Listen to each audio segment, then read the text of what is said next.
एकमात्र भगवान के नाम रूप लीला धाम का आश्रय छोड़ करके कहीं भी आप देख लो, अगर आपको विश्राम मिल जाए, सुख मिल जाए, शांति मिल जाए, भटकना ही है। ये हम उसी लाइन में खड़े होके बोल रहे हैं, उसी पंक्ति में खड़े हो। अगर विश्राम है तो श्री भगवान के चरणों में, उनके नाम में, नहीं तो भटकना ही भटकना है। कोई भी हो, जहां नाम छूटा वहीं भटक गए। कह हनुमंत विपति प्रभु सोई, जब तो सुमिरन भजन न होई। सुमिरन भगवान की स्मृति, भजन सेवा, समाज सेवा, ठाकुर सेवा, माता पिता परिवार पशु पक्षी सेवा। सेवा भजन में, सेवा सुमिरन में जीवन सार्थक, नहीं तो विपत्ति में फंसा फंसाया है। विनमूत्र लेश्म पूषादिक भरितमिदम स्नायु मांसास्थि मज्जा रक्ताद्यात्म त्वचाच्छादित महारहि स्वार्थ निर्मूलकारी। क्या है तुम्हारे शरीर में बड़ा गर्व करते हो? इसमें अगर कुछ भी संग्रह नाम की चीज है तो मलमूत्र का संग्रह है। श्लेष्मा घृणित पदार्थ, स्नायु नस नाड़ियों का जाल बिछा हुआ है, मांस से थोपा हुआ है, हड्डियों के ढांचे में। त्वचा ऊपर से इतनी सुंदर लगा दी कि आकर्षण पैदा हो रहा है क्या ये? बोले स्वार्थ निर्मूलकारी। जो इस शरीर में फंस गया, अपने या पराए, मारा गया, पूरा का पूरा जीवन नष्ट हो गया। ये ऐसे भोग गुलामी देते हैं जो बड़े बड़े बहादुर भी परास्त नहीं कर पाते। भोगों की गुलामी चूंकि दूसरे के द्वारा परास्त होके नहीं होती, अपनी स्वीकृति से होती, इसलिए इससे कोई मुक्त नहीं कर सकता जब तक आप अस्वीकृति नहीं करेंगे। और किसी की गुलामी से मुक्त होने के लिए बाहरी सहयोग काम कर जाएगा। बंदूक, राइफल और दुनिया के सब बल काम कर सकते हैं, लेकिन जो आपने अपनी परतंत्रता स्वीकार कर ली भोगों से, इसे विश्व का कोई भी आपको स्वतंत्र नहीं कर सकता। आपकी स्वीकृति हुई तो आपको ही अस्वीकृति करनी पड़ेगी। संत सदगुरुदेव शास्त्र आपको उपदेश देंगे, आपको साहस देंगे, लेकिन अस्वीकृति आपको करनी है। इसलिए अपने आप द्वारा अपना उद्धार कीजिए। कोई किसी का उद्धार नहीं कर सकता। उद्धार का मार्ग प्रशस्त करता है स्वीकृति और अस्वीकृति, ये आपके ऊपर है। क्या है आपके शरीर में?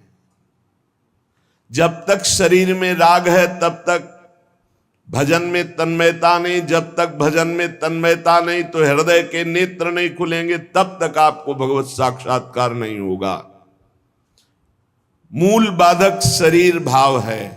तो कह रहे हैं इसमें है क्या? चमड़ी ना हो तो देखना अच्छा नहीं लगेगा, बस चमड़ी का सारा खेल है। ये चमड़ी जितनी चिकनी दिखाई दे रही उतने फंस रहा है जीव। नहीं है क्या? विणमूत्र श्लेष्म पूषादिक भरितमिदम, इसमें क्या भरा हुआ है? मलमूत्र के थैले, गंदी नस नाड़ियों में सब वही घृणास्पद वस्तुएं। स्नायु मांसास्थि मज्जा रक्ताद्यात्म त्वचाच्छादित मह, चमड़े से ढका हुआ है, अंदर मांस है, रक्त है, मज्जा है, अस्थि है। स्वार्थ निर्मूलकारी, जो इस शरीर से प्यार करता है, ममता करता है, उसका परम स्वार्थ नष्ट हो जाता है। परम स्वार्थ शरीर संसार से वैराग्य होकर भगवान में अनुराग होना, प्रीति होना। एक ब्रह्माद्य तार्यम युवती मतम स्वीय सम्मोह जालम त्यक्त्वा दूरेण वृंदावन मति परम स्वार्थ मध्याश्रयंतु। ब्रह्मादिकों के लिए भी अजेय, ये काम भाव इसी शरीर भाव से प्रकट होता है। मैं स्त्री हूं, मैं पुरुष हूं। ये सम्मोह जाल में फंसाकर पूरा जीवन नष्ट कर देता है। इसलिए शरीर राग मिटाना ही साधना है। तुम शरीर नहीं हो। त्यक्त्वा दूरेण, शरीर राग को जो दूर से ही त्याग दिया, वो वृंदावन के मध्य में रास विलास परायण कुंज निकुंजों में जो प्रिया प्रीतम है, इनका साक्षात्कार कर पाता है। शरीर राग। इसीलिए हमें सबसे पहले आज्ञा पालन करने का स्वभाव बनाना चाहिए। जो आज्ञा हुई वैसा। बहुत बुरा फसाव है, अहम आज्ञा पालन करने नहीं देता, और अगर आज्ञा पालन हो तो अहम नहीं रह सकता। पर अहम आज्ञा पालन नहीं करने, अपने को बुद्धिमान, अपने को निर्णायक समझकर वो फंसता चला जाता है। यहां तक अहम इतना बढ़ जाता है कि गुरुजनों के वचनों में भी दोष और गुरुजनों से भी द्वेष वृत्ति प्रकट हो जाती है, जो महान हानिकारक, स्वार्थ परमार्थ दोनों को विध्वंस करने वाली है। सर्वात्मार्थोरु विघ्नम कलय यदि मनो योषिताम भाव निघ्नम।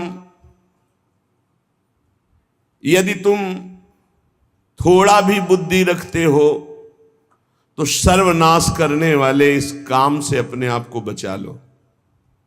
कुछ नहीं भाई, कुछ नहीं। आप जो गृहस्थ हैं, जो संसार में भोग रहे हैं, वो देख लो कौन सी आपको ऐसी निधि मिल गई आज तक कि आप हाथ उठा कह सकते हो अब कृत्य भयऊ मैं, अब कछुनाथ न चाहिए मोरे। ऐसा नहीं बोल सकते। जिनको भोगने को नहीं मिला है, वो अंदर से सोचते हैं कि संसार में अगर त्रिभुवन में कोई सुख है तो काम सुख है। अंदर से ये मन से मन मिला के बात कर रहे हैं।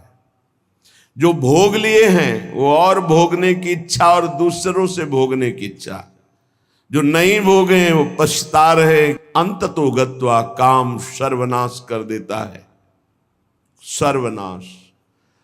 बस इसमें रोकर भगवान को पुकारने के सिवा कोई उपाय नहीं। आप गला काट के रख दो, काम कभी आपको माफ करने वाला नहीं, कभी मुक्त करने वाला नहीं।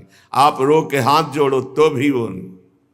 बहुत दुष्ट, महापापी, महासनो, भगवान के वचन है। महापापी, महासनो, बिल्कुल दयालु नहीं। बहुत विषय चुगा जिन चुगय मन, चुगत कछुक सुख होए, फिर फांसी ऐसी लगे। चुगा को पक्षी केवल देख रहा है, लेकिन उसमें पड़े हुए जाल को नहीं देख रहा। ऐसे ही कामना युक्त पुरुष केवल भोग देख रहा है, लेकिन भोग में जो फसाव है, जो गुलामी है, वो नहीं देख पा रहा। जो जलन है, अशांति है, दुर्गति है, उसको वो नहीं देख पा रहा। उसे महापुरुष दिखा रहे। सर्वात्मार्थोर विघ्नम कलय यदि मनो योषिताम भाव निघ्नम। निघ्न दुष्टेन्द्रियाणि प्रसव मुद। ये इंद्रियां इतनी दुष्ट हैं, 5 मिनट पहले जल करके मन और इंद्रियों ने निश्चय किया आज के बाद कभी हम गलत सोचेंगे भी नहीं। 5 मिनट के बाद संयोग मिल गया, फिर वैसे ही। क्या इनका विश्वास करें? आप लोग सब इस बात का अनुभव कर रहे हैं। थोड़ी सी गलती हो जाती है साधक से तो एकांत में वो जलता है, प्रभु को पुकारता है, नाथ अब इस गलती से कैसे निबरे, कैसे हो गई। ऐसा पश्चाताप मन और हृदय में होता है कि शायद अब जिंदगी में गलती नहीं होगी। लेकिन हम घंटे 2 घंटे की बात नहीं कहते, 5 मिनट की बात कहते हैं। 5 मिनट के बाद ही कुसंग हुआ और फिर उत्साहित होकर मन उसी कार्य में लग गया। ऐसे घृणित दुष्ट मन और इंद्रियों पर कभी विश्वास न करें। मैं विषयों के संग से हारूंगा नहीं, ऐसा कोई बहादुरी न दिखावे। काजर की कोठरी में कैसो भी सयान हो जाए, दाग लागी है पै लागी है पै लागी है। कैसो भी सयान हो जाए, दाग लागी है पै लागी है पै लागी है। निघ्न दुष्टेन्द्रियाणि प्रशोभ मुदय भांच युद्धता मर्ष दंडई। क्या कह रहे हैं श्रीपाद, बहुत ध्यान से सुनिए। बहुत हो गया दुलार करते हुए, अब अमरस में भर जाओ और इन दुष्ट इंद्रिय और पापी मन को दंड दो। ये ऐसे नहीं मानेंगे कि बार बार कसम खा लो, प्रार्थना कर लो, इनको दुलार कर लो, ये मान जाए। नहीं, दंड देना पड़ेगा। क्या दंड देना पड़ेगा? कहां है मन जिसको मारे? क्या दंड दे इंद्रिय और मन को? उपवास, मौन, एकांत सेवन, भारी दंड है। उपवास, मौन, एकांत सेवन, ये इंद्रिय मन के लिए भारी दंड है। अपने आप ठीक होना शुरू हो जाएंगे और जबरदस्ती नाम जप करो आप। एक जिद्दी स्वभाव साधक का होना चाहिए, होता है।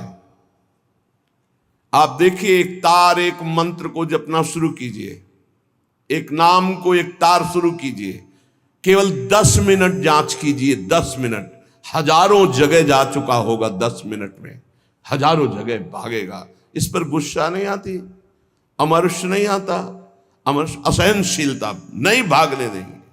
बार बार इसके साथ लड़ाई लड़ो, क्षमा मत करो। दूसरों की छोटी सी गलती भी तुम क्षमा नहीं करते हो, अपनी पहाड़ के पहाड़ पाप को क्षमा कर रहे हो। ये बहुत बड़ी हानि है। अपनी छोटी सी भी गलती क्षमा नहीं होनी चाहिए, और दूसरे के पहाड़ जैसे पाप को भी क्षमा करने की सामर्थ्य रखे, उसे कहते हैं भगवत मार्ग का उपासक। उमा संत कही यही बड़ाई, मंद करत जो करे भलाई।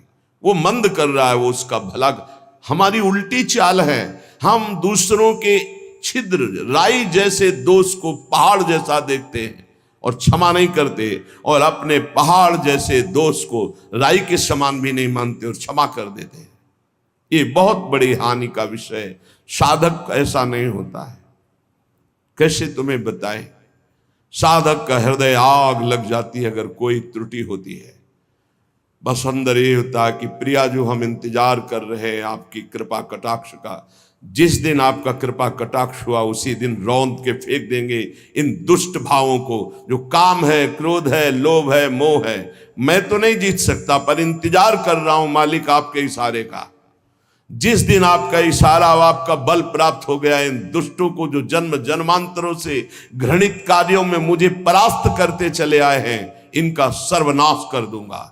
इनका बीज भी नहीं रहने दूंगा, इनकी जड़ भी नहीं रहने दूंगा, वासना की जड़ उखाड़ दूंगा।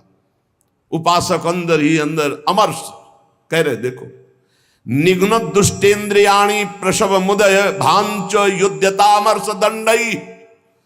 जैसे कोई बलवान आदमी किसी महाबलवान के चक्कर में फंसकर दब गया हो, अब अंदर अंदर वो अमर्ष से भर रहा है कि एक बार मैं छूट पाऊं कि बस फिर इसका सर्वनाश कर दूंगा। ऐसे ही साधक दांती पीस कर, हाथ मसल कर बस सोचता है, एक बार केवल चांस दे दो प्रभु, एक बार फिर इन काम, क्रोध, लोभ, मोह, मद के जड़ को उखाड़ के फेंकूंगा। अभी तक पता था कि मैं काम विजयी हूं, लेकिन जड़ नहीं काट पाया तो ये नए किनगे छोड़ दिए। अब की किनगे नहीं काटेंगे, अब की जड़ उखाड़ करके फेंकेंगे। ये उपासक की वृत्ति, अमर्ष युद्धता। ऐसा अमर्ष में भरकर उद्योग करो, नष्ट कर दो इन विकारों को, क्योंकि बिना विकार नष्ट हुए देह भाव नहीं जाएगा। बिना देह भाव गए परमात्मा प्राप्ति नहीं होती। तद्रूपं चैव भूषादिकम अपि नितराम दूर दूरेण कुर्वन्। शरीर का श्रृंगार करना बंद करो यदि काम विजयी होना है तो, और शरीर के श्रृंगार को देखो मती। जो चाहे आपन कल्याणा, सुजस सुमति शुभगति शुभ नाना, सो पर नार लीलार गोसाई तजौ चौथ के चंद की नाई। जैसे चौथ के चंद्रमा को देखने से कलंक लग जाता है, यदि शुभ गति मति चाहते हो, अपना नाना प्रकार का शुभ चाहते हो, तो छोड़ दो पराई माता बहनों की तरफ गंदी दृष्टि से देखना। ये आद्याशक्ति के अंश स्वरूप आए, हमसे त्रुटि हो रही कि हम इन्हें भोग भाव से देख रहे, हमारी दुर्गति पक्की हो जाएगी। चाहे जितना बड़ा तपस्वी, महाबलवान, महान यशस्वी रहा हो, जब कभी ऐसा दोष किया तो सर्वनाश हो गया। ये जानते हुए भी मन बुद्धि इंद्रियां धोखा दे रही, और इन धोखेबाजों को हम पुष्ट करना चाहते हैं, इनके अनुकूल चलाना चाहते हैं, इनके अनुकूल जो ये मांगे वो भोग दे दे। श्री ध्रुवदास जी महाराज कृपा करके मन को समझा रहे हैं। मन बहुत उड़ान भर ली भोगों में, अब नहीं, अब तुझे उड़ने नहीं देंगे। मन के पंख क्या है जहां उड़ के जाता है? पकड़ा है कभी ये किस पंखों से उड़ता है? कामना और तृष्णा, यही इसके पंख हैं। इसके पंख काट दो। काम कामना वासना मनते करियति दूर, निरंतर भजन में डूबे रहो। बहुत भयावह संसार है, तुम्हें नहीं दिखाई दे रहा है, आचार्यों को, गुरुजनों को, संत जनों को दिखाई दिया। जलत ज्वालत, ये जलती हुई ज्वाला है। काम क्रोध लोभ मोह मद मत्सरे भस्म कर देते हैं, पूरा जीवन का जीवन नष्ट कर देते हैं, गुलाम बना लेते हैं। धिक्कार है मन बुद्धि को, गुलाम बना लेते हैं, निकलने नहीं देते। कैसा कैसा जाल है। मन पंछी अब परहि जिनी, जगत मोह के जाल। तब तो को हुए है कठिन, बड़ी है दुख विशाल। रे मन कबहू जाई जिनी, भूली विषय बन रंग। मनमथ ठग मारत तहां, लिए बहुत ठग संग। ए मन, तो पक्षी बन करके जो भोगों का चुगा चुगने जा रहा है, तो उसमें मोह जाल है, फंस जाएगा मोह जाल में। बहुत अविश्वास संसार है। गला काट के रख दो तो भी विश्वास नहीं करेगा, तो भी कहेगा कि नाटक कर रहा है। मान लो हमारी बात, अगर तुम प्रभु के सिवा किसी और का भरोसा रखते हो और से अपनापन रखते हो, तो तुम गला काट के रख दो तो भी तुम्हारा उपहास ही होगा, विश्वास नहीं माना जाएगा, मूर्ख माना जाएगा। यहां तुम्हारे आंसुओं की कीमत, तुम्हारे भाव की कीमत सिर्फ हरि दे सकते हैं। ये नाटकबाज संसार नहीं दे सकता। हमारी बात मान लो। अरे मन, मेरी बात मान लो, मोह जाल में मत फंस। अभी तू दुख में फंसा नहीं, इसलिए निकल सकता है, नहीं दुख में फंस जाएगा तो फिर निकलना मुश्किल। बड़ा भयंकर कर्मों का जाल है, बड़ा भयंकर जाल है, तुम्हें दिखाई नहीं देता, फिर रोते हैं।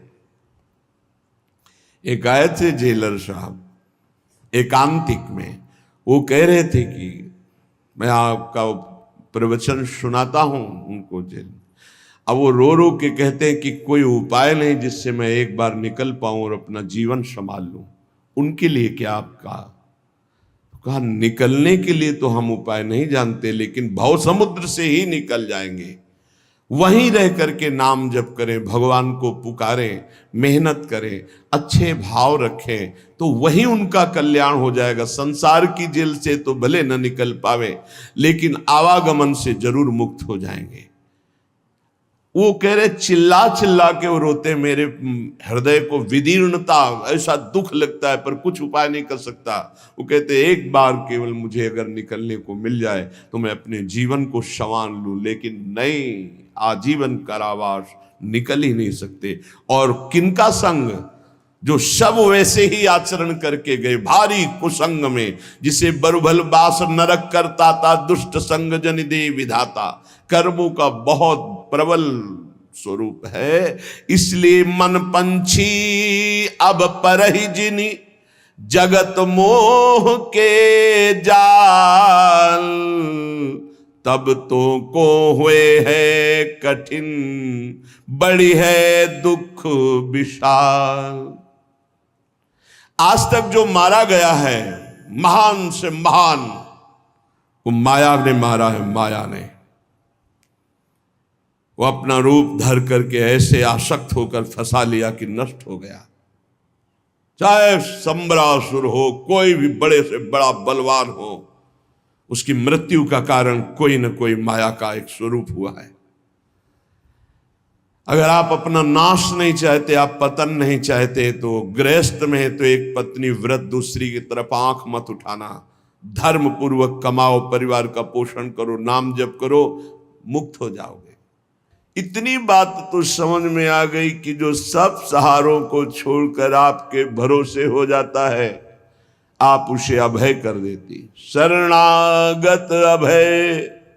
और आपका बाना है, आपका प्रण है, आपका स्वभाव है कि जो आपके शरण में आ गया, चाहे जितना पतित हो, उसे पावन करके महान बना दिया। हरिराम व्यास जी कहते हैं, मुझ जैसे अधम को भी स्वीकार कर लिया श्री स्वामी जी ने। तो कोई भी हो, अन्य अवलंबन का त्याग करके अनन्य भाव से श्यामा जी की शरण में हो जाए तो परम हृदय शीतल हो जाएगा, निर्भय हो जाएगा, निश्चिंत हो जाएगा, निशोक हो जाएगा। इतनी बान रावरी जानत निरालंब को राखन हारी। जिसका कोई सहारा नहीं होता, मेरी महारानी जो उस पर अपार कृपा करके महान बना देती है।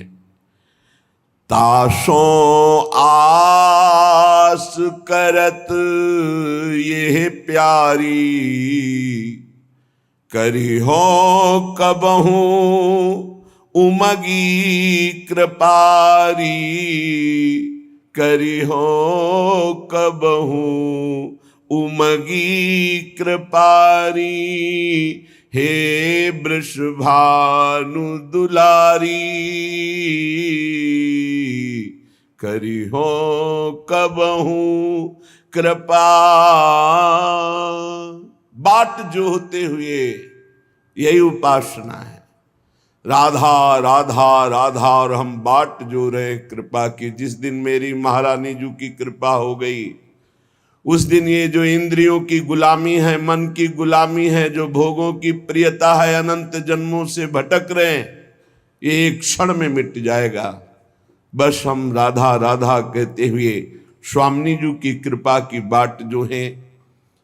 श्री जी की कृपा तो अपार हो ही गई है, क्योंकि मानव देह, उसमें भी दुर्लभ बात वृंदावन में आना, वृंदावन में बैठकर सत्संग सुनना, उसमें भी दुर्लभ बात श्री राधा नाम, राधा तत्व, राधा रूप, राधा शरणागति, इसका परिचय मिलना, ये तो अमोघ विषय है। ये कभी व्यर्थ नहीं जाता। एक बार भी राधा नाम जिह्वा से उच्चारण हो गया या कान में श्रवण करने का सौभाग्य मिला, दुर्गति शब्द खत्म हो गया। मेरी श्रद्धा, मेरा विश्वास, मेरे आचार्य, मेरे गुरुजनों की द्वारा गाई हुई जो राधा नाम महिमा और राधा नाम प्रताप, उसके बल से कहते, एक बार जिसकी श्रवणेन्द्री में, एक बार जिन नाम ली हित सो होए अति दीन, ताको संग न छाणहि ध्रुव अपनो कर ली। अपार महामहिम राधा नाम है। अगर ये एक बार कथन श्रवण करने का सौभाग्य मिल गया तो मानो दुर्गति से निपटने के लिए तुमने ताल ठोक दी। विषयों पर विजय प्राप्त करने के लिए मानो तुमने कमर कस ली। यदि राधा नाम लिया, राधा नाम श्रवण किया, राधा चरणों का आश्रय ले लिया। श्रीपाद प्रबोधानंद जी महाराज हमारी प्यारी जू और प्यारे जू, ये जुगल जोड़ी जो जहां खेल रही है, ये वही वृंदावन धाम है। आचार्यों ने कोई आकाश के ऊपर कोई वृंदावन धाम का वर्णन नहीं किया। जय श्री हरिवंश विपिन भूतल पर, विपिन कौन सा वृंदा विपिन, बोले भूतल पर, इसी पृथ्वी पर विराजमान, यही वृंदावन। चिरजीवो भूतल यह जोरी, अलग अलग पदों में चिरजीवो चिरंजीवी ये जोरी भूतल पर विराजमान है। अविचल जोरी, जहां एक कदम भी वृंदावन से कभी बाहर हमारे प्रिया प्रीतम नहीं जाते, ये वही वृंदावन है, यही है। आवश्यकता है हमें अपने देह राग त्याग की। जब तक देह राग है तब तक अनुराग नहीं, जब तक अनुराग नहीं तब तक दृष्टि नहीं खुलती, मानस नेत्र, हृदय के प्रेम नेत्र नहीं खुलते। जब तक हृदय के प्रेम नेत्र नहीं खुलते तब तक वृंदावन को नहीं देख पाओगे। ईंट पत्थर मकान मंदिर यही देख सकते हो, लेकिन चिदानंद वृंदावन के लिए हृदय के नेत्र खुलते हैं। ही के नयन निहारी, वो तब खुलते हैं जब देह राग नष्ट होता है। कह रहे कि ये जो तुम्हारा देह पर राग हो गया है, अनेकों बार तुम्हें सुनने को मिला, श्रुत्वा श्रुत्वात सुखिताम, बार बार तुम भगवत चर्चा सुनते हो, सिद्धांत सुनते हो, थोड़ा सुख का अनुभव करते हो, पर आप ये देख पाते हो कि आप अपने मन को समझा पाते हो, आप अपनी बुद्धि को समझा पाते हो? तो सच्ची बात कहते हैं ना। सत्संग सुनते हैं, श्रुत्वा श्रुत्वात सुखिताम, अच्छा लगता है। सिद्धांत सुनते हैं भगवत प्राप्ति का, अच्छा लगता है, लेकिन हम उसे उतार नहीं पा रहे हैं।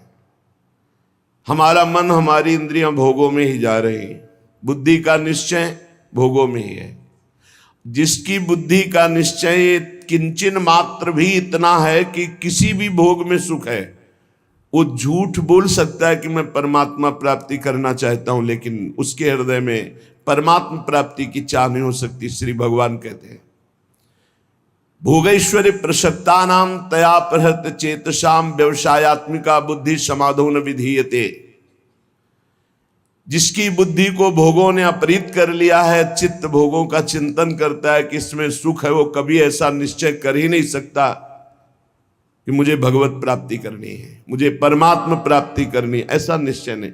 ऐसा निश्चय ना होने के कारण भजन में तन्मयता नहीं होती। भजन तन्मयता रूप ना धारण करने के कारण हम सुनते हैं, समझते हैं, पर हम माया का त्याग नहीं कर पाते, हम भोगों का त्याग नहीं कर पाते। अत्यंता असुचि बीभत्स देहादौ नयु करचित। कैसे महापुरुषों ने एक एक बात खोल के कह दी। अत्यंता असुचि, अत्यंत पवित्र जगह, बीभत्स घृणास्पद, देहादौ, इसी देह में, बस उसी को तो सुख मान रहे हैं। रुपया इसलिए प्यारा लगता है क्योंकि भोग सामग्री मिलती है। भोग सामग्री से शरीर बलवान होता है और मुझे भोगने को मिलता है। बस इतना ही चक्र है, आप देख लो।